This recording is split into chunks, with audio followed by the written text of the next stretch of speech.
Alam nyo ba na sobrang usong-uso ngayon ng ubo, sipon, lagnat, lalo na sa mga bata.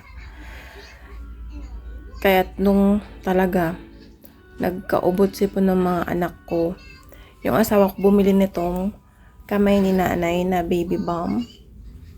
Sabi ko, ano yan? Effective ba yan? Ganon. Parang ayokong i-try nga kasi ayokong kung ano-ano yung mga pinagpapatry ko sa mga anak ko na hindi pa talaga proven and tested. So, nung time na yung pangalawang anak ko na babae ang inubot sipon, trinay ko to. Trinay kong ilagay sa dibdib tsaka sa likod niya. Minasage ko itong baby balm. Then, siguro mga hours lang yun, nagsuka siya. Parang may kasamang plema, ganun-ganun, nagsuka. Tapos sabi ko, kasi hindi ko naman kasi alam talaga na effect nito kasi yung asawa ko yung bumili nito. Sabi ko, hindi ko na siguro ilagay ito kasi bakit nagsusuka? Sabi ko sa asawa ko, nagsusuka siya. Sabi niya, maganda nga yan, inilagay mo ba yung baby balm na binili ko? Sabi niya ganun. Which is ito nga.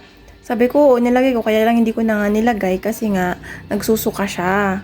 Sabi niya, yun yung purpose nun, na mailabas talaga yung plema at maagapan ang pneumonia. So, yun pala. Trinay ko ulit siya, diba? Yun, talagang nilabas niya yung plema. Alam mo yung panganay ko, yun yung na-hospital kasi hindi namin nalagyan nito. Hindi naagapan. Big sabihin, lumala yung ubo niya, sobrang tikas ng plema niya. Sobrang tikas ng ubo niya. Tapos yung pangalawa kong anak, nilagyan ko nito, siya yung mas naka-recover ng mas maaga, which is kahit na siya yung hindi nauna na nagkaubo, siya pa yung maagang naka-recover. Kaya kung may mga anak kayo, kahit wala pang ubo or sipon, bilihin nyo na to.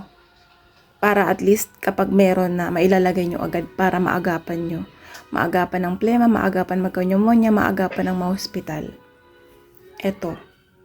Check nyo yung yellow basket, nandyan siya. Try nyo.